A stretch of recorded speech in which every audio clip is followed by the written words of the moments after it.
আসসালামু আলাইকুম। আজ 11 সেপ্টেম্বর 2024 বুধবার। শুরু করছি চেঞ্জ টিভি প্রতিদিনের গল্প অনুষ্ঠান। দর্শক, আপনাদের সঙ্গে রয়েছি আমি জহিরুল ইসলাম টুটুল। শুরুতেই সংবাদ শিরোনাম। সত্যি কি সরকারের বিরুদ্ধে কু হতে যাচ্ছে সচিবালয়ে? পূজা উপলক্ষে ইলিশ পাঠাতে ভারতের অনুরোধ। ছাত্রদের নিপীড়ন করতে গণমাধ্যমে সোচ্চার ছিলেন সাবেক আইজিপি। এবার বিস্তারিত। বৈষম্য বিরোধী ছাত্র আন্দোলনের সমন্বয়ক হাসনাত আব্দুল্লাহ সম্প্রতি সরকারি আমলাদের নিয়ে একটি মন্তব্য করেছেন, যা নিয়ে সামাজিক যোগাযোগ মাধ্যম ফেসবুক সহ বিভিন্ন মহলে বেশ আলোচনা হতে দেখা যাচ্ছে। অন্তর্বর্তী সরকারের ক্ষমতা গ্রহণের মাস পূর্তির দিনে গত রোববার চট্টগ্রাম বিশ্ববিদ্যালয়ে এক মতবিনিময় সভায় যোগ দিয়ে হাসনাত অভিযোগ করেন যে ভারতে পালিয়ে যাওয়া সাবেক প্রধানমন্ত্রী শেখ হাসিনাকে ক্ষমতাচ্যুত করার পর থেকে তার অনুগত লোকেরা নানান সমস্যা সৃষ্টি করে নতুন সরকারকে বেকায়দায় ফেলার চেষ্টা করছে। তিনি বলেন, প্রত্যেক দিন সিচুয়েশন ডেভেলপ করে, প্রত্যেক দিন। এখন নেক্সট উইকে যে কুটা হতে যাচ্ছে সেটা হচ্ছে সেক্রেটারিয়েট কু। তার এই বক্তব্যের পর সাধারণ মানুষের মধ্যে একদিকে যেমন সচিবালয়ে কু নিয়ে কৌতূহল তৈরি হয়েছে, তেমনি কেউ কেউ প্রতিক্রিয়াও দেখাচ্ছেন। স্বৈরাচারের দোসরদের প্রতিহত করার জন্য প্রয়োজনে ফের রাজপথে নামবেন বলেও জানাচ্ছেন অনেকে।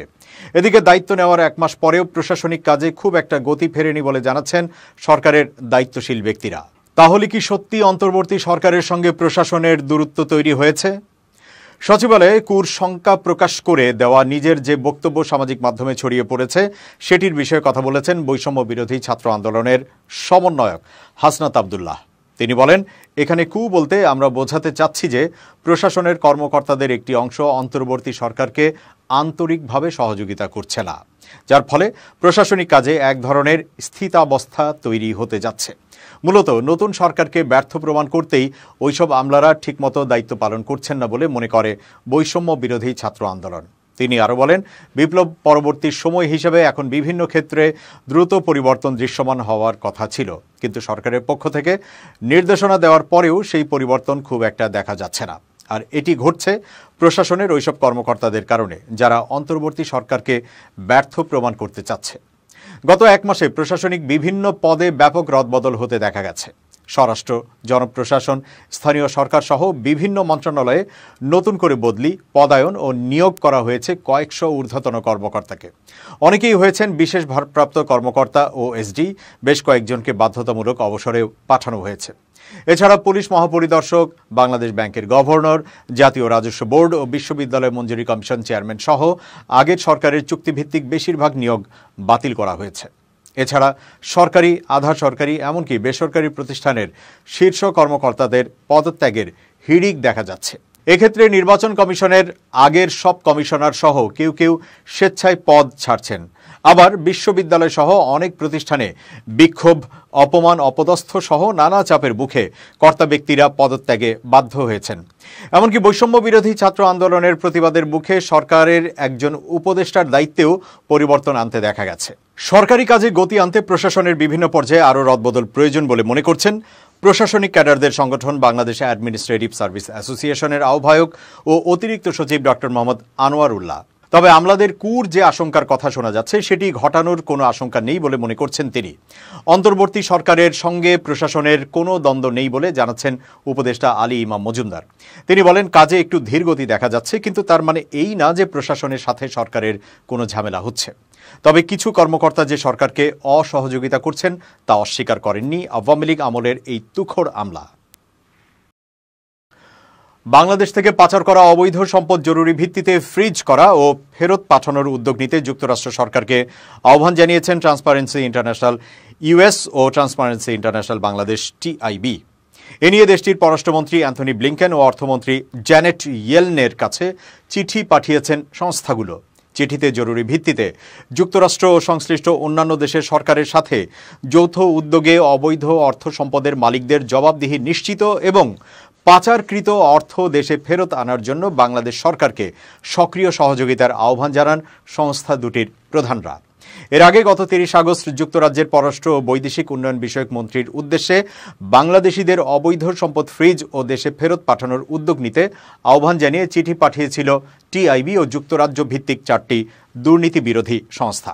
এছাড়া সুইজারল্যান্ড, ইউরোপীয় ইউনিয়নভুক্ত দেশ, অস্ট্রেলিয়া, সিঙ্গাপুর, মালয়েশিয়া, হংকং ও সংযুক্ত আরব আমিরাত সহ পৃথিবীর বিভিন্ন দেশে বাংলাদেশ থেকে পাচার হওয়া অর্থ সম্পদ ফেরত আনার উদ্যোগ নিতে আহ্বান জানিয়েছিল টিআইবি।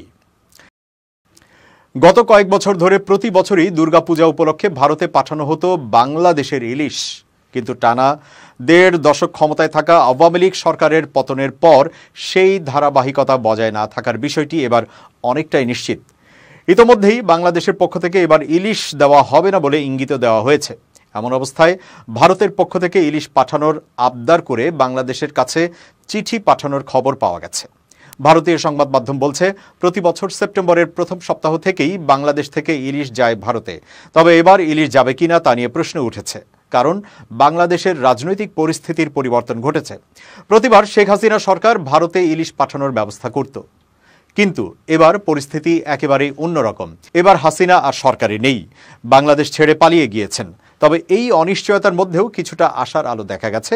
ফিশ ইম্পোর্টার অ্যাসোসিয়েশন ইলিশ রপ্তানির জন্য আবেদন জানিয়েছে বাংলাদেশ সরকারের কাছে। হিন্দুস্তান টাইমস বলছে, গত ৫ বছর ধরে ইলিশ আমদানি হয়েছে বাংলাদেশ থেকে। এবারও সেই রীতি মেনে ভারতে ইলিশ পাঠানোর জন্য বাংলাদেশ সরকারের উপদেষ্টা তৌহিদ হোসেনের কাছে আবেদন করেছে ফিশ ইম্পোর্টার অ্যাসোসিয়েশন। এদিকে পশ্চিমবঙ্গের পাশাপাশি ত্রিপুরা ও আসামেও যায় বাংলাদেশের ইলিশ। বছর জুড়ে পশ্চিমবঙ্গের মানুষ বাংলাদেশের ইলিশের জন্য মুখিয়ে থাকেন, আর বাংলাদেশের ইলিশ হলে সেখানকার পূজা একেবারে জমে যায়। গত বছরও ১৩০০ মেট্রিক টন ইলিশ গিয়েছিল বাংলাদেশ থেকে। তবে এবার কতটা ইলিশ ভারতে যাবে, আদৌ যাবে কিনা তা নিয়ে এখনও কোনো নিশ্চয়তা মেলেনি। সংবাদ মাধ্যমটির দাবি, অনেকের মতে অন্তর্বর্তী সরকার আসার আগে থেকেই বাংলাদেশে ভারত বিরোধী বাতাস বইতে শুরু করেছিল। তবে এবার সেই বাতাস কি ইলিশের ওপরও পড়বে? এসব নিয়ে আলোচনা একেবারে তুঙ্গে। তবে দাম যতই বেশি হোক, অনেকেই বাংলাদেশের ইলিশ কিনে থাকেন। অনেকের কাছে বাংলাদেশের ইলিশ ছাড়া যেন উৎসব সম্পূর্ণ হয় না। অনেকে আবার যারা শেকড় ছিঁড়ে বাংলাদেশ থেকে ভারতে গিয়েছিলেন, তাদের কাছে এই পদ্মার ইলিশ যেন কিছুক্ষণের জন্য ফেলে আসা ভিটে মাটির গন্ধ বয়ে আনে। 4 দিনের সফরে যুক্তরাষ্ট্রে গিয়েছেন ভারতের বিরোধী দলীয় নেতা ও ভারতীয় জাতীয় কংগ্রেসের সাবেক সভাপতি রাহুল গান্ধী।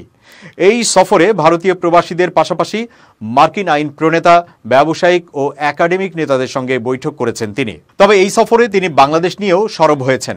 বাংলাদেশের সাম্প্রতিক রাজনৈতিক পরিস্থিতি নিয়ে সেখানে বৈঠকে অংশ নেওয়ার পাশাপাশি সংবাদ সম্মেলনেও কথা বলেছেন রাহুল।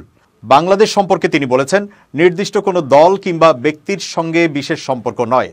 বাংলাদেশের বর্তমান অন্তর্বর্তীকালীন সরকার কিংবা ভবিষ্যতে যে কোনো সরকারের সাথে কাজ করতে আগ্রহী তারা।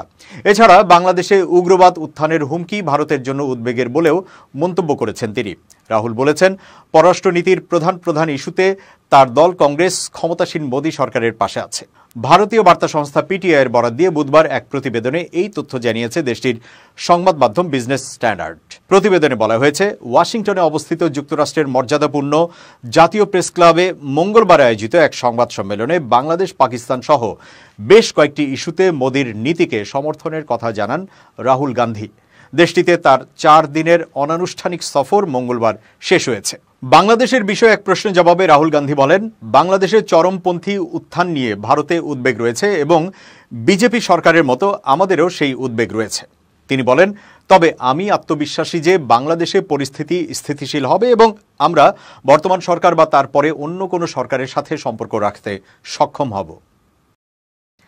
সাবেক আইজিপি একেএম শহীদুল হকের বিরুদ্ধে বিভিন্ন টকশোতে আন্দোলন দমনে উস্কানিমূলক বক্তব্য, সরকার এবং পুলিশকে উস্কানিমূলক পরামর্শ দেওয়ার তথ্য প্রমাণ পেয়েছে তদন্ত সংশ্লিষ্টরা। রিমান্ডে এ সংক্রান্ত ভিডিও দেখানো হয় সাবেক এই পুলিশ কর্মকর্তাকে। এর কোনো কিছুই অস্বীকার করেননি তিনি। তার দাবি, পরিস্থিতির কারণে তিনি সেটা করেছেন। সরকারের পক্ষ থেকে সাবেক পুলিশ কর্তাদের ভোকাল হতে বলা হয়েছিল। গ্রেপ্তারের পর ডিবি হেফাজতে 7 দিনের রিমান্ডে ছিলেন সাবেক এই আইজিপি। জিজ্ঞাসাবাদ শেষে তাকে আজ আদালতে হাজির করা হলে কারাগারে পাঠানোর আদেশ দিয়েছেন আদালত। জিজ্ঞাসাবাদে অংশ নেওয়া তদন্ত সংশ্লিষ্ট ঢাকা মহানগর গোয়েন্দা পুলিশ কর্মকর্তারা বলছেন, ছাত্র জনতার আন্দোলন দমনের নামে নিপীড়ন, নির্যাতন, গ্রেপ্তার ও গণহত্যায় পুলিশকে উস্কানিমূলক পরামর্শ দিয়েছেন শহীদুল হক। সাবেক আইজিপি শহীদুল হককে জিজ্ঞাসাবাদ সম্পর্কে জানতে চাইলে ঢাকা মহানগর পুলিশের অতিরিক্ত কমিশনার ডিবি রেজাউল করিম মল্লিক বলেন, বৈষম্য বিরোধী ছাত্র আন্দোলনে নির্বিচারে গুলি, দমন পীড়ন ও উস্কানিমূলক কর্মকাণ্ডে শহীদুল হকের ভূমিকা সম্পর্কে জিজ্ঞাসাবাদে প্রাপ্ত তথ্য নিয়ম অনুযায়ী আদালতকে জানানো হবে। প্রয়োজনে আবারও তার রিমান্ড চাওয়া হবে। গোয়েন্দা পুলিশ সূত্রে জানা গেছে 2013 সালের 5 মে মতিঝিল শাপলা চত্বরে হেফাজতে ইসলামের সমাবেশ ঘিরে উৎকণ্ঠার মধ্যে মধ্যরাতে অভিযান পরিচালনা করা হয়। শত শত মৃত্যুর অভিযোগ করা হলেও তা ধামাচাপা দেওয়া হয়। সে সময় নানামুখী চাপ ও নিষেধ সত্ত্বেও সাবেক ডিএমপি কমিশনার ও পরবর্তীতে আইজিপি হওয়া বেনজির আহমেদের নেতৃত্বে হেফাজতের সমাবেশে সেই রাতে অভিযানের নামে গণহত্যা চালানো হয় বলে অভিযোগ রয়েছে। সে সম্পর্কে তিনি বিভিন্ন অনুষ্ঠানে ও টকশোতে আত্মস্বীকৃতির বয়ান দিয়েছেন। তদন্ত সংশ্লিষ্ট ও জিজ্ঞাসাবাদে জড়িত এক ঊর্ধ্বতন গোয়েন্দা কর্মকর্তা ঢাকা পোস্টকে বলেন, গ্রেপ্তারের সময় বাসা থেকে তারই লেখা পুলিশ জীবনের স্মৃতি স্বৈরাচার পতন থেকে জঙ্গি দমন নামে একটি বই নিয়ে আসি। সেই বইটি ঘেটেছি। যে কেউ বইটি পড়লে তাকে আত্মস্বীকৃত অপরাধী পুলিশ কর্মকর্তা ভাববেন। ওই কর্মকর্তা বলেন, তিনি ছাত্র জনতার আন্দোলন দমনে উস্কানি দিয়েছেন। পুলিশের তৎকালীন হাইকমান্ডকে নানা আন্দোলন দমনে উস্কানিমূলক পরামর্শ দিয়েছেন। টকশোতে কথা বলেছেন। উস্কানির বেশ কিছু মেসেজ, পরামর্শ ও যোগাযোগের তথ্য প্রমাণ ও ভিডিও নিয়েই তাকে জিজ্ঞাসাবাদ করা হয়। তিনি অস্বীকার করেননি। তিনি বলেছেন, পরিস্থিতির কারণে সরকারকে সহায়তায় এইসব করেছি। সাবেক পুলিশ কর্তা হিসেবে ছাত্র জনতার আন্দোলনের বিরুদ্ধে জনমত গড়তে তাকে ভোকাল হতে বলা হয়েছিল বলেও দাবি করেন তিনি। এবার খুব জরুরি 1 মিনিট জানাচ্ছেন ইউনেস্কো ক্লাব পুরস্কার বিজয়ী সাংবাদিক আমিরুল মোমিনিন মানিক। খুব জরুরি 1 মিনিটে প্রত্যেককে আমন্ত্রণ। একটা পুরনো কথা হচ্ছে, জনপদ যখন নিশ্চুপ হয় তখন বিপ্লব ত্বরান্বিত হয়।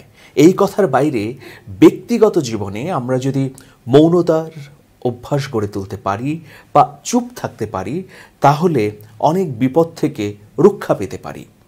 সব বিষয়ে যেমন কথা বলতে নেই, ঠিক তেমনি সব বিরোধপূর্ণ বিষয়ে নিজের প্রতিক্রিয়া দেখাতে নেই, ঠিক তেমনি সব কথায় নিজের জাহির করারও প্রয়োজন নেই।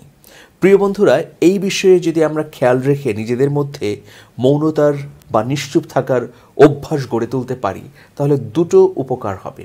প্রথমত, আমাদের মস্তিষ্ক বিশ্রাম পাবে, ইতিবাচক অনেক কিছু ভাববার নতুন দরজা তৈরি হবে। দ্বিতীয়ত, অনেক ধরনের বিরোধপূর্ণ জায়গায় নিজেকে রক্ষা করতে পারবো। চুপ থাকাও কিন্তু একটা প্রতিবাদ, নীরব থাকাও প্রজ্ঞার বিষয়। সুতরাং আসুন এই নীরব থাকা, নিশ্চুপ থাকা, মৌনতার অভ্যাস গড়ে তোলার চেষ্টা আমরা করি। ভালো থাকবেন, শুভেচ্ছা নিরন্তর। এবার দেশের বাইরের প্রসঙ্গ।